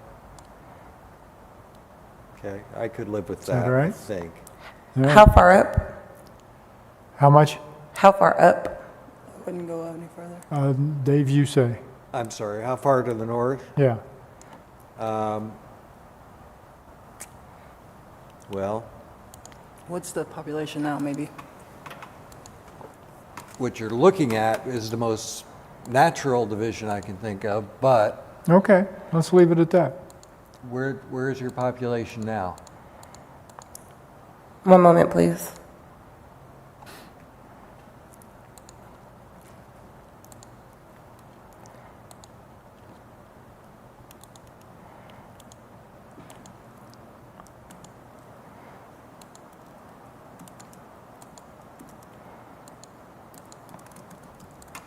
Let's, okay.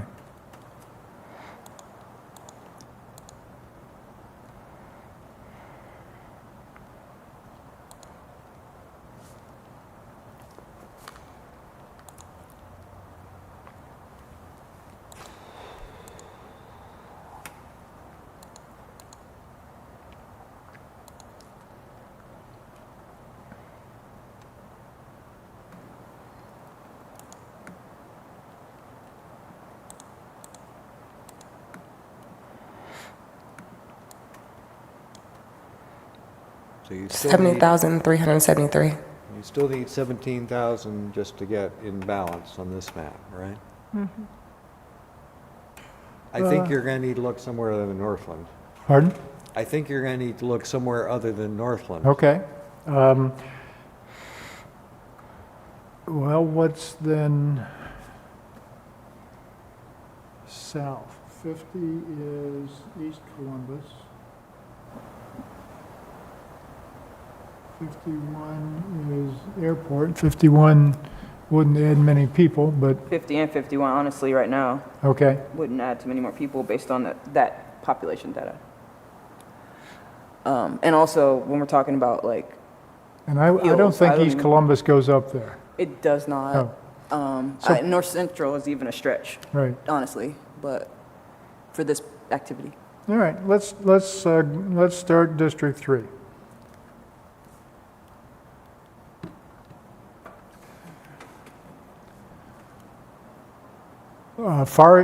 Pardon? I'm sorry. Far east and southeast.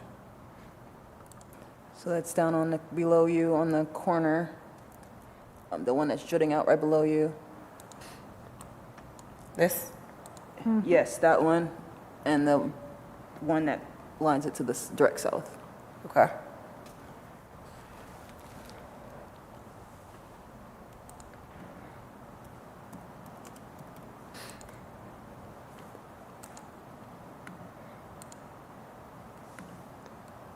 To District 3, correct? Yep.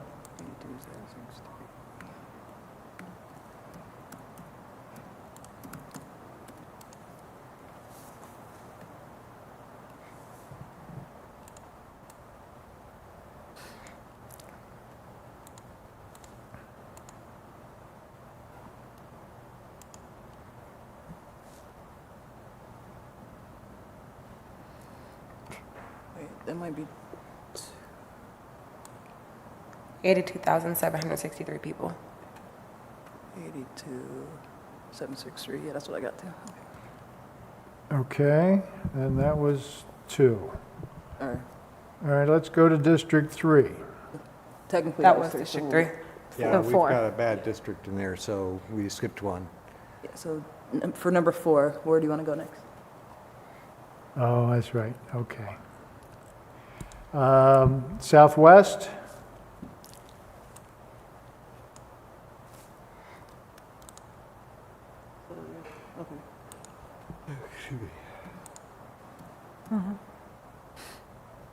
To District 4. Yes.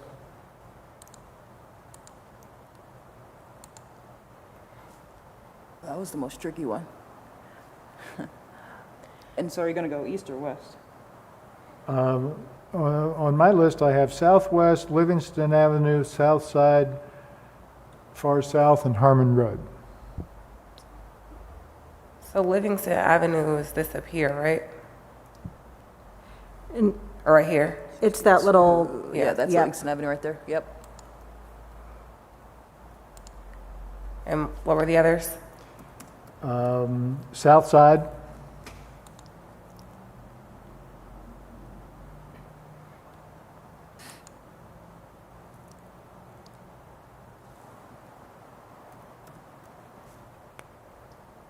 Far South,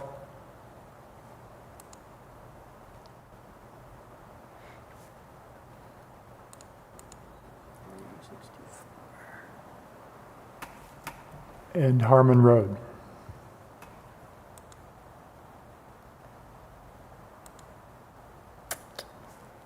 What number is Harmon on the map you're looking at? 69, I found it. Can you direct me in the direction of where that is? Harmon Road, Is it in this area? Yeah, Okay. and that runs like, Brewery, downtown, German Village, it's not a, Clinton.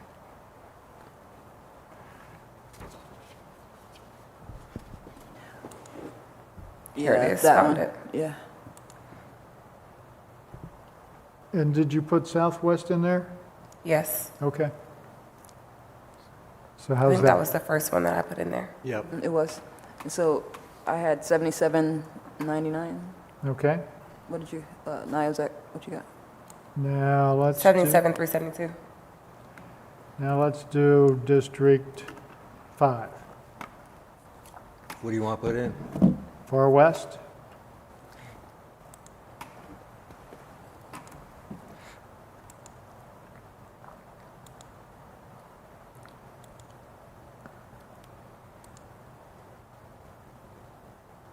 West Scioto.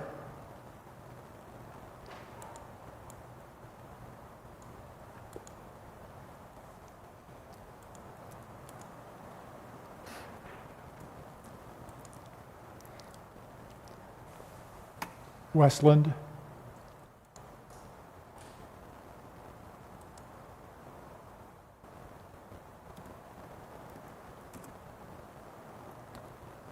That's it.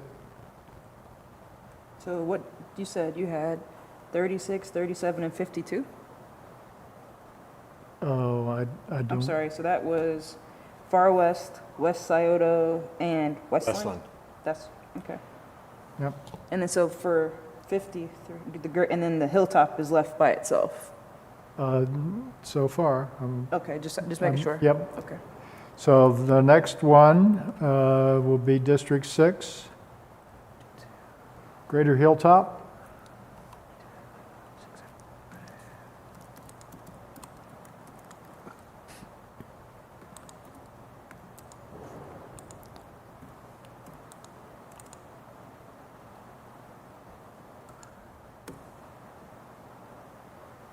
Franklinton.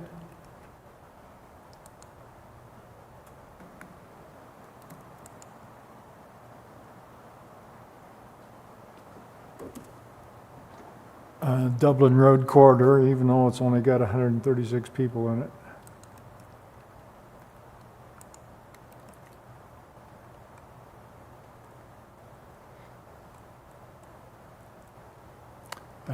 So that's that one.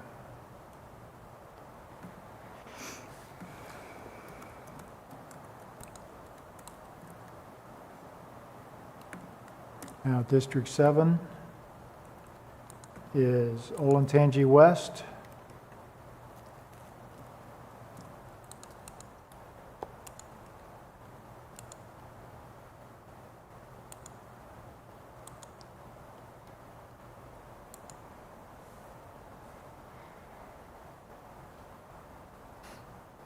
Fifth by Northwest.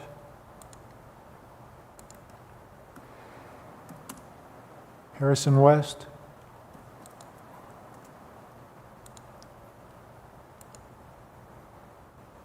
University District.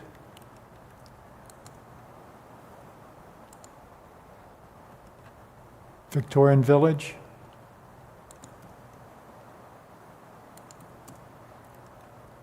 Italian Village. Downtown.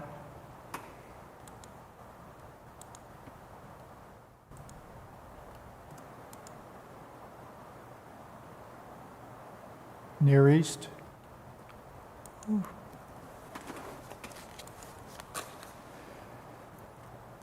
Brewer District.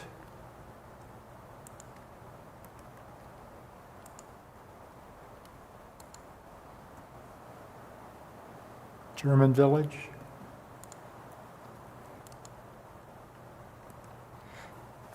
And Wolf Park.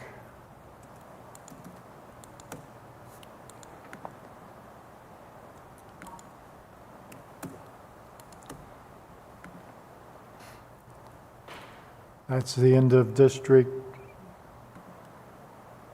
7. District 8, Northland.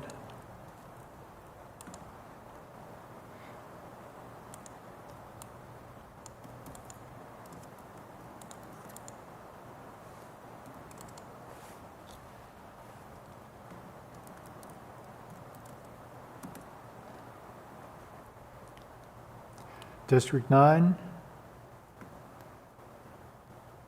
Hayden Run. So Northland is its own district, I just want to be clear. For Pardon? now, yeah. Northland is its own district? Yep. Okay.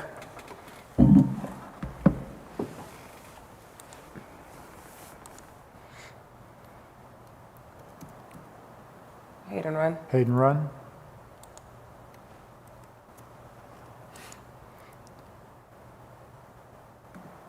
Far Northwest.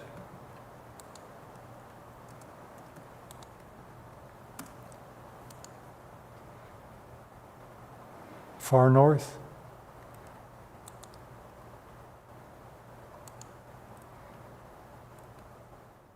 Northwest.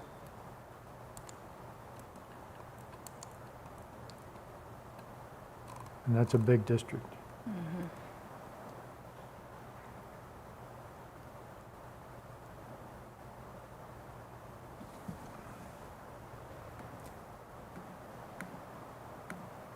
And that should leave then left in District 1, Clintonville, North Linden, South Linden, North Central, Milo Grogan, East Columbus, and Mideast. Hold on.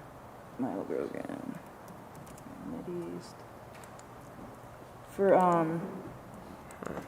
7. You had already put North Central and District 2. Okay. So for whatever reason, it's acting a little bit weird, but you can see it because it's all in red. There's your District 1. Can you show us our numbers again, just to get a, I didn't want North Central and District 2. Oh, okay, well, yeah, that's where you put In District 1 would be 127,000 and, hold on, 37 plus Oh, that's unassigned. Yeah, So the unassigned is District 1 for this? yes, plus Okay, that thank you. 397, because it's not, for whatever reason, saying the source is Plus the same. 397? I'm sorry, Plus how much? plus 390, or minus 397, because that 397 is, well, the District 1 is, let me rephrase that. District 1 is all of the 127,000. District 9, I think that is, you will It's 51,000. you'll subtract 397 from District 9. Not from District 1. Yes. So District 1 is 127,305. All right, District 2? So, 56,001. District 3 is 82,763. District 4 is 77,325. District 5 is 82,675. District 6 is 70,603. District 7 is 97,669. District 8 is 80,912.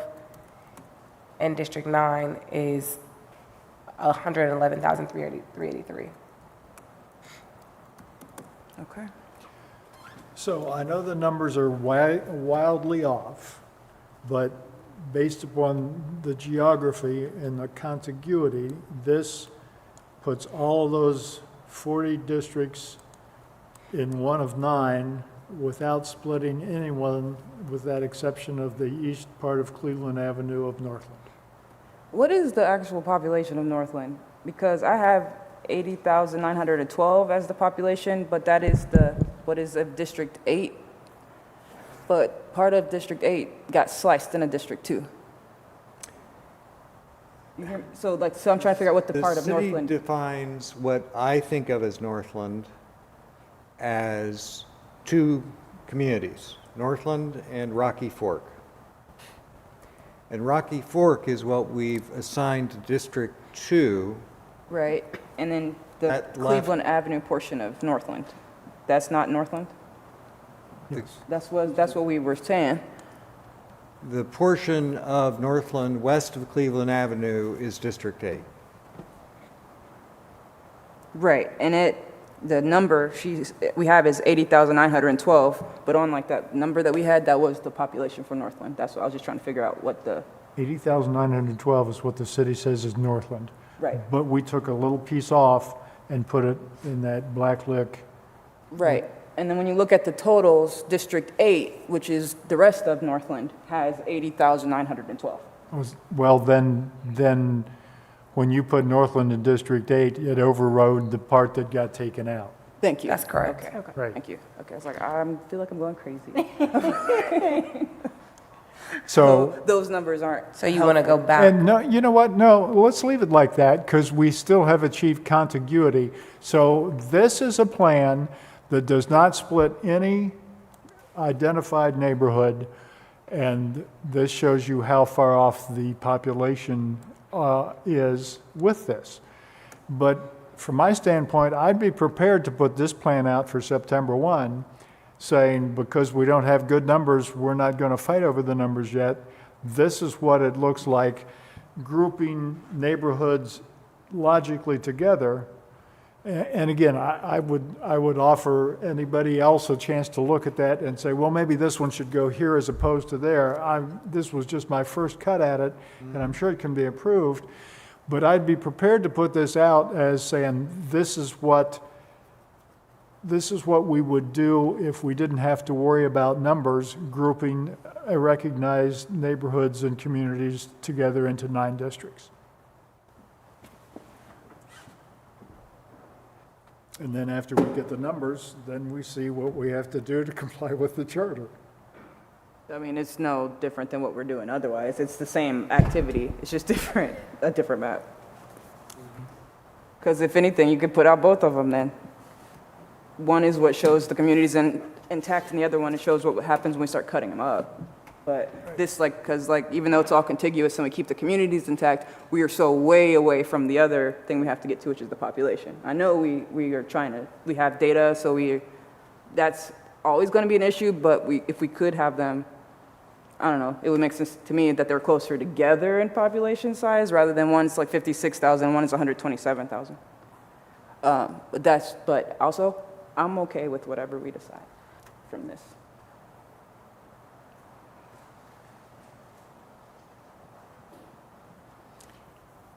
Or we can go away from our plan of having just one map and put out 2 or 3.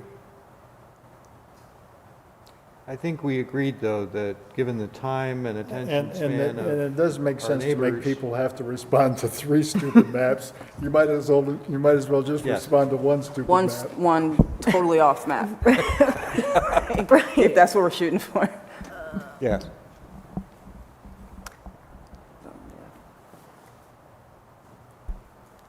Well, I'm not sure what this exercise has accomplished for us, but I'd like to be able to have a copy of that or a screenshot of that, just to have, to compare it to this, and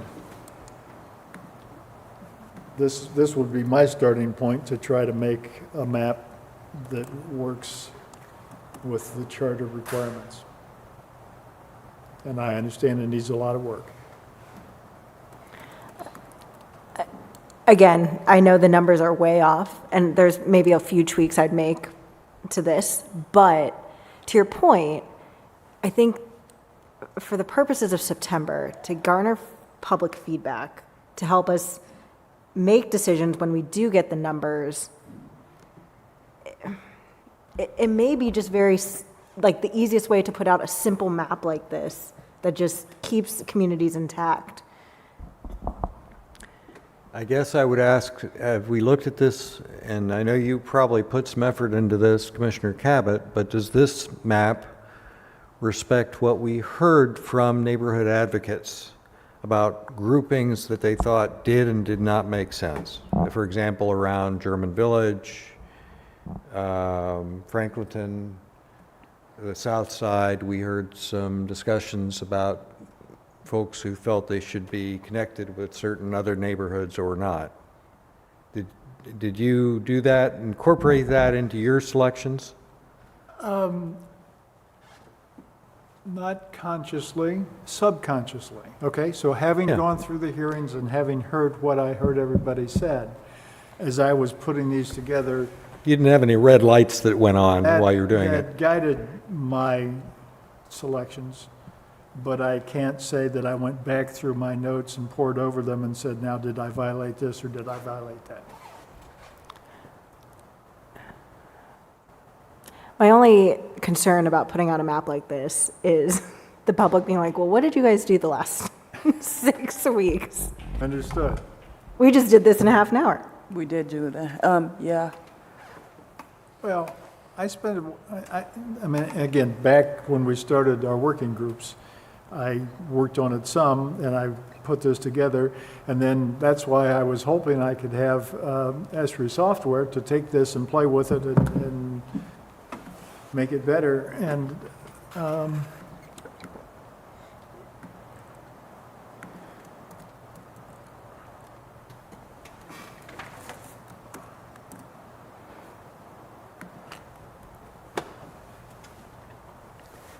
I think we've gone over our time limit. I don't know what the hell to do next. Not to be devil's advocate, I'm not trying to drag this out anymore today. But I feel like for public comment, everybody already knows what this is. Like, everybody kind of has a feel maybe for how they think that their neighborhood should be bunched with another neighborhood. But we kind of do need to hear why would you ever think to cut through here? Like, feedback. And so even though we know that some of those lines may change, at least on the first map, we already started making some of the hard calls. And so I don't know what that means even, but that's just kind of what I'm looking at. And again, most of the decisions, maybe not all, but most of the decisions we made in producing the previous map, I can defend by, at least in my mind, a goal of wanting to use major arteries as boundaries, things that are easy to explain, easily recognized. And that's, as we were doing that movement of population, I think we were all respecting that. I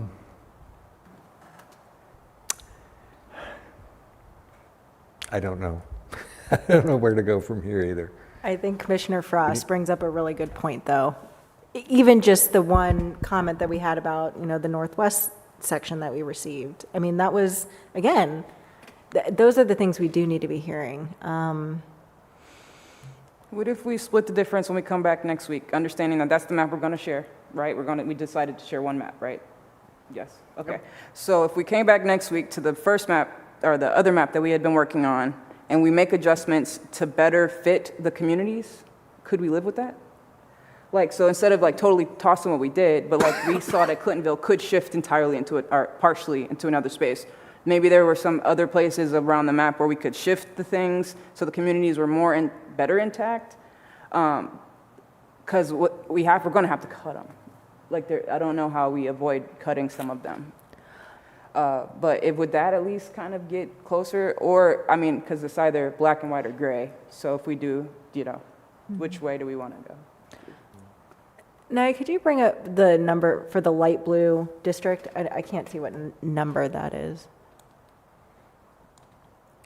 100. Oh, District 9, 111,383. Okay. Because I know that that's been a trouble spot, like the Northwest area and what to do with that area. Kind of like the way that one looks, but knowing that we'd have to. When I was bunching them by myself, I had the same combination, but understanding that some of the one on the east, on the eastern border, east and south would have to split over. But I had the same grouping. Okay. The rest of them, they were all over the place. But that's where I agreed with that. And it doesn't feel as funky on the west. Can you show us the numbers one more time?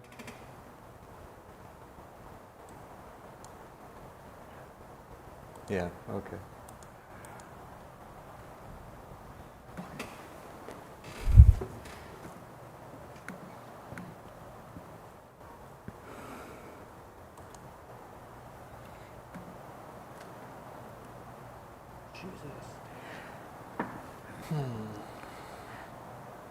I don't know if it's fortunate or unfortunate, but apparently that area of town had quite the growth. And we'll be shooting for what, 100 and, I know, just distracting. but- Roughly 100,000, so your margin of error, so to speak, your 1% is roughly 1,006 people. So Now even it's my still, rough that's way calculation. over. Because our new population is 905,000 and some change. Cool. District 32. So can I make a request as we gear up for next week, knowing that we are going to have to finalize a lot of things? Naya, could you take a screenshot of the numbers from this district and the map and send it to us, and do the same thing with the old map that we were working with? And so you all know, on the CRDC draft sheet, the 81821 tab at the bottom, you might have to refresh your page, but that has these numbers on there. That's what we see on this screen. Okay, great.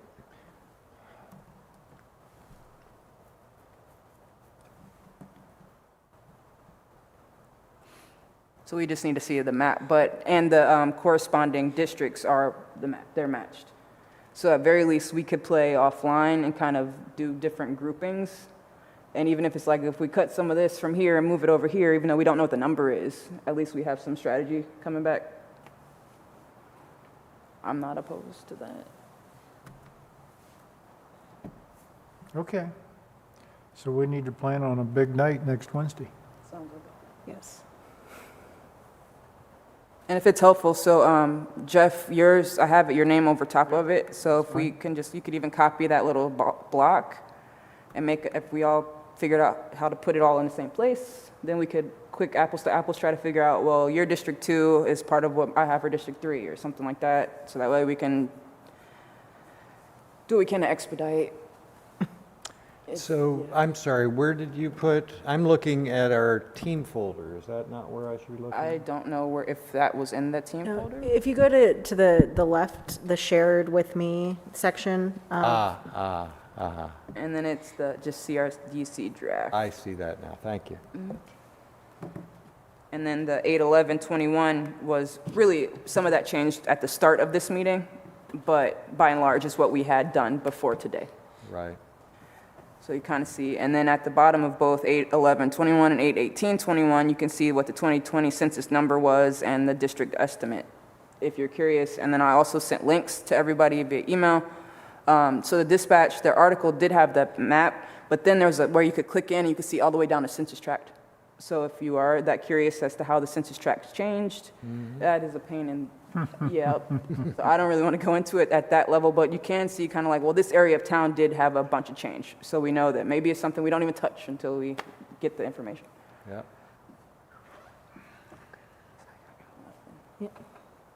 Any additional thoughts, comments before we adjourn?